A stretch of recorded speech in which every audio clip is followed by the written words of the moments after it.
Nahash, Steelshod. When they prepare to leave the Ruskin camp, Alexander suggests to Sokolov that the Ruskins should probably chase them out. The smaller army of Bersarks is not camped with the Ruskins, but is certainly in sight of the Ruskin camp. Not to mention the scores of Ruskin troops that saw them enter, so the Bersarks will know that Steelshod came and were then chased out. If Sokolov is not willing to commit against Terbjonsson, he should keep up appearances. It's a wise suggestion, and Sokolov agrees, so Steelshod soon finds themselves fleeing a group of Ruskin outriders. Kerensky men, mostly, including a grizzled old soldier that Alexander remembers from his childhood. Steelshod and the Ruskins exchange a few poorly aimed volleys from the saddle, making a show of skirmishing without seriously engaging. Steelshod quickly pulls ahead and begins to lose their pursuers. Unfortunately, they also see a force of Ulfsknar break off from the Bersark camp, far enough that they have a good head start, but Steelshod knows from experience what a god-awful thorn in the side Ulfsknar can be when they're on the hunt. They push hard, well into the night. Drengi does what he can to help cover their trail. Finally, they stop to rest. They light no fires, despite the heavy snow cover and chilly night, just huddle together for warmth and catch a few hours of sleep. They hear the howling an hour before dawn. Drengi warns them the Ulfsknar have caught their trail. They hurry back into the saddle and head south. For the next few hours, it's hard riding and staying one step ahead of the Ulfsknar. Drengi keeps them updated on the Ulfsknar's status, and keeps them headed back for Nahash via a somewhat roundabout path. Things get trickier when Drengi realizes there are more Ulfsknar from the south also hunting them. It appears Terbjonsson dispatched some men to pursue them, after their madcap escapade breaking through the farmer's gate. They have to move even more carefully now. Finally, as the Ulfsknar net closes in, Alexander and Joran decide to force an engagement on their terms.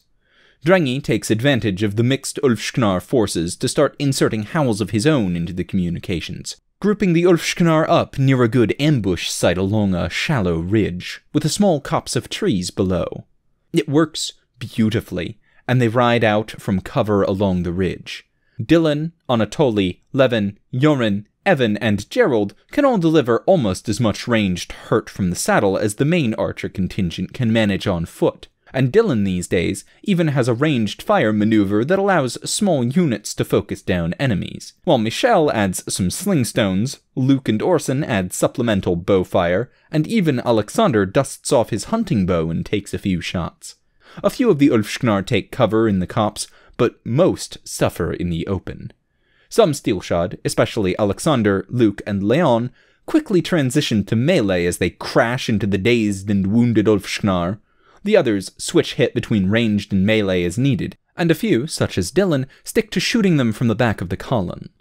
Joran lights up the most coordinated and aggressive pocket of Ulfsknar with dragon fire, dispersing them. All in all, it looks as though they're doing great. When suddenly, the air is pierced by the sound of deep, feral roars. From behind the copse tree line, Bersarks emerge. Maybe a dozen of them, charging fast. A few hurl javelins and axes as they charge, inflicting some noticeable damage on the Steelshod men. And leading the charge, they see a single Bersark towering over his brethren. Clad in white bearskin, steel armor gleaming. He is unarmed, and his hands are encased in heavy steel plate gauntlets. Gjul, the Hungry. Alexander calls for them to push up, avoid the Bersarks. Their horses should outpace them so long as they don't get tangled up with a few Ulfsknar still putting up a fight. As the Bersarks emerged, it becomes clear Gjul is significantly faster than his men. His sprint takes on a bestial sort of loping quality, at one point even dropping to all fours. The front line has to shift to engage him, while the archers pepper the other oncoming Bersarks. When he's closed to maybe within 15 feet, Gjul suddenly leaps, launching past Alexander and tackling Leon. He smashes Leon out of the saddle and onto the ground. Leon struggles to rise, but Gjul mauls him with a frenzy of unarmed attacks. pummeling and clawing at him, his superhuman strength leaving visible dents in Leon's plate armor. Alexander wheels Dasha around and lays into Gyul with a single swift and terrible motion of his sword, rakes the Berserk's side, breaking several links of his mail, drawing blood. Luke joins in, hammering Gyul with his own sword. Michel screams Leon's name, rides over, rears up his horse, and gets it to kick the Berserk in the teeth. Gyul grins savagely and grabs Michel's horse by the neck. He wrenches. The animal squeals, and the horse collapses on the ground, dead or dying. He then turns to Alexander. The rest of Steelshod is occupied by the fast-approaching Berserks. Yoren dismounts, approaching his fallen allies. He tosses down his black cloud, filling the battlefield with smoke. As Gyul and Alexander struggle to fight blind, Yoren gets Michel and Leon to their feet, shoves them up onto Leon's horse, calls a general retreat. Dylan and the other cavalry have already backed off, and are peppering the confused Berserks still inside the smoke cloud. Alexander, Luke, and Gyul struggle for a few moments. Gyul tries to grapple Alexander off his horse, but Alexander and Dasha are quick on their feet and surprisingly maneuverable. And in the smoke, it's easier to flee than it is to find someone and stay on top of them. After a brief exchange, Alexander and Luke both break away. The Ulfsknar and Berserks are a bedraggled, damaged mess as they stumble out of the smoke cloud, and Steelshod is long gone. Though Leon is barely clinging to consciousness, Michel keeps him in the saddle as they flee. The Ulfsknar and Gyul don't catch up with them again, and by the following evening they are hiding out in the wilderness north of Nahash. As Orson treats Leon's wounds, Michel confides in Alexander. He loves Leon like a son. He served as the young Chevalier's steward, servant, advisor, and squire since Leon was a boy, always charged with keeping Leon alive and helping him to be a wise and good man. Alexander asks if this is normal. Does every Lorenet nobleman have such a devoted servant? Michel admits that their situation is unusual. Leon is not the heir to the Dupont line. Comte Dupont's firstborn son, by his first wife, has that honor, but Leon's mother, Comte Dupont's second wife, is of royal blood, a cousin to King Philippe. Alexander is a bit surprised at this. Does this mean Leon is a prince? An heir to the throne of Lorraine? Not really. King Philippe has no heirs, true, but he has siblings, and they have many children. Plus, there is Duke Baudouin, King Philippe's uncle. Leon is technically something like 20th in line to the throne of Lorraine. Not close enough to be considered what the Lorenets call a prince of the blood, but close enough that Leon's mother and father felt he should be treated carefully. This is all fascinating to Alexander, but only on a theoretical level. Ultimately, Leon is Leon, a good fighter, an impulsive young man, and a bit of a drunken lecher. Basically, a fine example of your typical Lorenet nobility. Once night has fallen, Steelshod kicks into action. Yoren enters the outer circle and scouts the city. Looks like Ter Bjornsson has put in place heavy guards along the outer walls and at each gate. Yoren's scouting suggests that the defenses are heaviest at the weakest points of the wall. The breach Unferth made in the southwest, the breach Leona made in the east, and the breach Ter Bjornsson put in the southeast. The north gate, comparatively, is pretty lightly defended. Seems Ter Bjornsson figured they were too clever to just barrel down to the most obvious gate. So of course they do exactly that. Yoren sneaks back to his allies, tells Alexander to lead the cavalry to the north gate, then creeps back again on foot.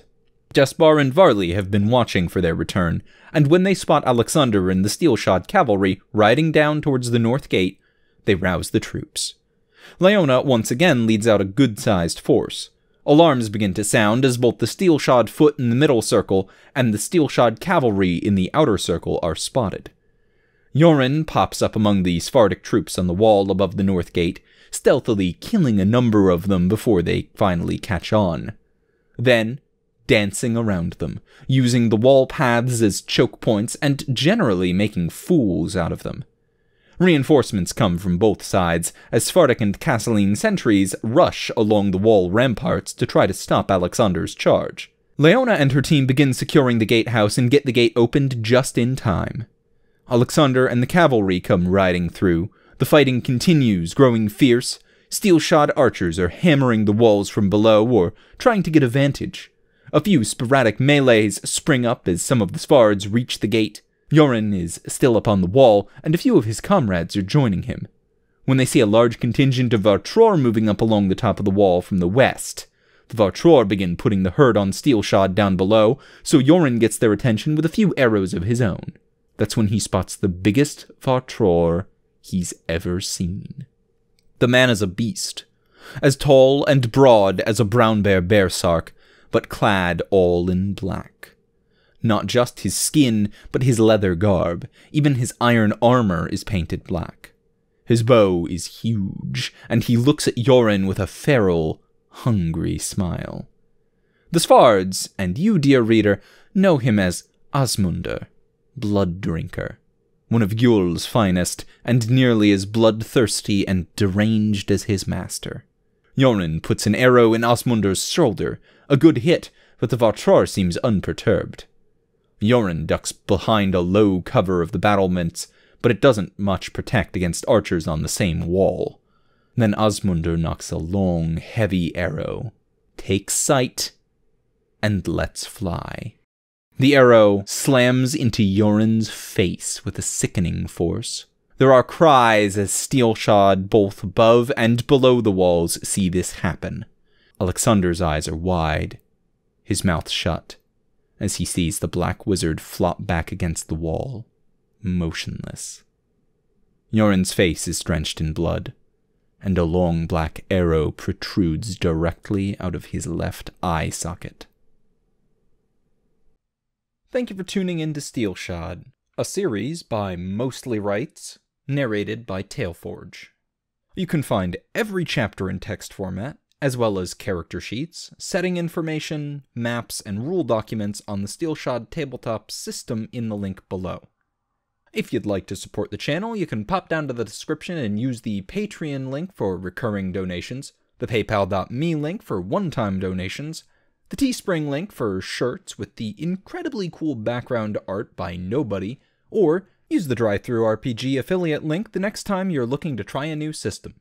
If you'd like to support the author, you can find Steelshod merch on the MostlyRights.com store, or donate to the Mostly Rights Patreon, which are both linked on reddit.com/r/mostlyrights down below.